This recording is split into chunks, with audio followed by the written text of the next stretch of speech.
बेल्ले येथील साई संस्कार क्लासेसला भेट देण्यासाठी आपण आज या ठिकाणी आलेलो आहोत। आपण जर पाहिलं तर समोर अशी सुसज्ज लायब्ररी आपल्याला दिसत आहे। आपणाला चौकशी करायची आहे हा क्लासरूम आहे कसा आणि त्यामध्ये काय शिकवलं जातं। आपण भेटूया संचालक अमर डुकरे सर यांना। सर नमस्कार। नमस्कार सर। काय चाललंय? काही नाही, सध्या क्लासेसची तयारी चालू आहे। आता कुठले क्लासेस? आता सध्या सर आपल्याकडे 12वीच्या परीक्षा चालू आहेत। ह्या परीक्षा झाल्यानंतर सगळ्या मुलांना, सायन्समध्ये शिकणाऱ्या सगळ्या मुलांना सीईटीची परीक्षा देणं गरजेचं असतं आणि आपण आता हे सीईटीची बॅच सुरू करत आहोत। तुमचे क्लासरूम कुठे आहे? आपले आता या ठिकाणी 2 क्लासरूम आहेत। इथे ही एक क्लासरूम आहे आपल्या शेजारीच। इथे ही पूर्ण एक मोठी क्लासरूम आहे आणि अशीच अजून एक क्लासरूम, मोठी प्रशस्त अशा क्लासरूम आपल्याकडे आहेत। या ठिकाणी आपल्याकडे मोठी क्लासरूम आहे, त्याच्यामध्ये आपल्याकडे डिजिटल बोर्ड आहे। हा 86 इंची असलेला मोठा इंटरॅक्टिव्ह पॅनल, याच्यावरती आपण विद्यार्थ्यांना शिकवतो। म्हणजे आजकाल जे सिटीमध्ये मुलं पाहतात किंवा पालक पाहतात की वेगवेगळे शिक्षक ह्या बोर्डवरती शिकवतात, जे सिटीमध्ये मिळतं तेच आपण या गावात देण्याचा प्रयत्न करत आहोत। आपले क्लास सर बेल्यामध्ये 11 वर्षापासून सुरू आहेत आणि तेव्हापासूनच आपण सीईटीची तयारी मुलांकडून करून घेतोय। आता सीईटी ही परीक्षा जी आहे ती 16 एप्रिल पासून सुरू होते।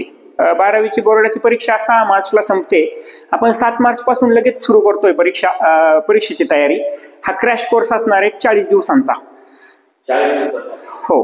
आणि याच्यामध्ये आता वेळ काय असणार? क्लासची वेळ सर, आता मुलांना सुट्टी असल्यामुळे आपण पूर्ण दिवसभर म्हणजे सकाळी 9 वाजेपासून ते संध्याकाळी 5 वाजेपर्यंत मुलांचा क्लास घेणार आहोत। मध्ये त्यांना जेवणाची सुट्टी, शाळेप्रमाणे वेळ असेल त्यांचा। काय काय सुविधा आहे तुमच्या क्लासमध्ये? आपल्या क्लासमध्ये सर प्रत्येक मुलाला नोट्स आपण याच्यामध्ये देणार आहोत। त्याच्यानंतर त्यांना ऑनलाईन टेस्ट सिरीज घेतल्या जातील, ऑफलाईन टेस्ट सिरीज असतील आणि त्यासोबत प्रत्येक विषयासाठी आपल्याकडे 2-2 शिक्षक अवेलेबल आहेत। आणि हे सगळे शिक्षक हे उच्च शिक्षित आहेत। म्हणजे सिटीमध्ये जे पाहतात ते काही फ्रेश टीचर असतात, फक्त नावाला पाहून लोक सिटीमध्ये जातात, परंतु आपण सगळ्या सुविधा या ठिकाणी देत आहोत। आपल्याकडे असणारे प्रत्येक शिक्षक हा त्या विषयामध्ये मास्टर डिग्री घेतलेला आणि बीएड झालेला पूर्ण आहे। काही शिक्षक हे पीएचडी होल्डर आहेत। आणि विद्यार्थी हजर राहतो नाही राहतो त्याच्यासाठी सर आपल्याकडून दररोज पालकांना मेसेजद्वारे कळवलं जातं, तुमचा मुलगा इथं आल्यानंतर तो किती वेळ क्लासमध्ये होता याच्यामध्ये आपल्याकडे बायोमेट्रिक हजेरी आहे सर। सकाळी मुलांनी आल्यानंतर थंब दिला आणि जाताना थंब द्यायचा। आपल्याकडे ते सिस्टीमनुसार मुलांना किंवा पालकांना त्याची माहिती दिली जाते। सर आपल्या क्लासची निकालाची परंपरा ही अतिशय चांगली आहे। इथून पाठीमागे बरेच विद्यार्थी आपल्या वेगवेगळ्या गव्हर्नमेंट कॉलेजला प्लेस झालेले आहेत, जसं की आपल्या जवळ असणार अमृतवाहिनी कॉलेज असेल, त्याच्यानंतर अवसरीचं पॉलिटेक्निक कॉलेज असेल गव्हर्नमेंट पॉलिटेक्निक, त्याच्यानंतर TSSM, JSPM, VIIT ह्या मोठमोठ्या कॉलेजेसला आपल्या भागातून जाणाऱ्या आपल्या क्लासचे ह्या काही ठराविक विद्यार्थी आहेत, विद्यार्थिनी आहेत की हे आपल्या क्लासमुळे ह्या मोठमोठ्या कॉलेजेसला गेलेले आहेत। तसंच आपल्याकडे क्लासला येणाऱ्या विद्यार्थ्यांसाठी म्हणजे आपण वेगवेगळ्या सुविधा दिलेल्या आहेत। आपल्याकडे वेगवेगळ्या प्रकाशनाची सीईटीसाठी अभ्यासासाठी लागणारी पुस्तकं आहेत, जी लायब्ररीमध्ये किंवा मुलांना विकत घेण्यासाठी भरपूर सारा खर्च येतो, तर ते आपण मुलांना मोफत सुविधेमध्ये उपलब्ध करून दिलेली आहेत। क्लासला ऍडमिशन घेतल्यानंतर त्यांना सीईटीसाठी लागणाऱ्या सगळ्या नोट्स ज्या आहेत सगळ्या विषयांच्या त्या आपण फ्री देतोय।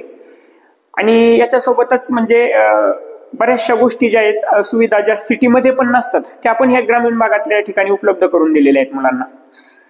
क्लास 7 तारखेपासून चालू होणार आहे, 5 ते 9 अशी वेळ आहे, तर ऍडमिशन किती तारखेपर्यंत घेतलं पाहिजे? सर आता हा कालावधी कमी असल्यामुळं सर्वांना मी विनंती करेल की लवकरात लवकर म्हणजे अगदी 5-6 तारखेच्या आतमध्येच आपली नाव नोंदणी करून किंवा माझ्याशी संपर्क करून आपलं ऍडमिशन फिक्स करायचंय। 7 तारखेपासून रेग्युलर लेक्चर सुरू होणार आहे। आपला पाल्य जर 1 दिवस जरी लेट झाला तरी त्याचा 1 दिवसाचा पूर्ण अभ्यास बुडणार आहे। विशेष म्हणजे काही मुलांना ज्यांची ऐपत नसेल किंवा गरीब शेतमजूर असेल किंवा अपंग असेल, तर ह्या विद्यार्थ्यांसाठी काही फीमध्ये सवलत आहे का? सर आपण ग्रामीण भागात असल्यामुळे ह्या गोष्टीचा जरूर विचार केला की आपल्याकडे फीमध्ये सवलत आहे, परंतु त्याच्यासाठी आपल्याही काही अटी आहेत की आपला विद्यार्थी जो आहे इथे ऍडमिशन घेणारा तो गुणवंत असावा। जर त्याला 10वीला 85 पेक्षा जास्त टक्के असतील तर त्याला आपण फीमध्ये 25% सवलत देणार आहोत सर। त्याच्यानंतर जर त्याला 10वीला गणित आणि विज्ञान विषयात जर 100 पैकी 100 मार्क्स मिळालेले असतील तर त्याला फी मध्ये 50% सवलत आपण देणार आहोत. त्याच्यासोबत जर कोणाचे पालक दिव्यांग असतील, आई किंवा वडील, किंवा कोणाचे पालक जर सैनिक असतील तर अशा विद्यार्थ्यांना देखील आपण एक समाजाचं ऋण म्हणून आपण एक अशा विद्यार्थ्यांना 25% फी मध्ये सवलत देणार आहोत. हे झालं सीईटीचं. परंतु तुम्ही आता मीडियामध्ये किंवा परिसरामध्ये भरपूर असं नाव ऐकलं जातं साई संस्कार क्लासेस, तर इतर वेळेला कितीपासून तुमचे वर्ग तुम्ही घेता? सर आपल्याकडे ना प्रत्येक वर्गाचे वेगळे बॅच वाईज क्लासेस चालतात. इयत्ता 5वी पासून ते 12वी पर्यंत आपण या ठिकाणी क्लास घेत असतो आणि प्रत्येक वर्गाचे जे ते विशेष करून अशी सेपरेट बॅच घेतली जाते, म्हणजे सगळ्या मुलांना एकत्र बसून आपण शिकवत नाहीत. सकाळी 10वी आणि 9वीचे सकाळी 7 ते 9 किंवा 10:30 वाजेपर्यंत या वेळेत क्लास असतात आणि बाकीच्या विद्यार्थ्यांचे संध्याकाळी शाळा सुटल्यानंतर अशा वेगवेगळ्या वेळात इयत्ता 5वी पासून ते 12वी पर्यंत आपण क्लास घेतो.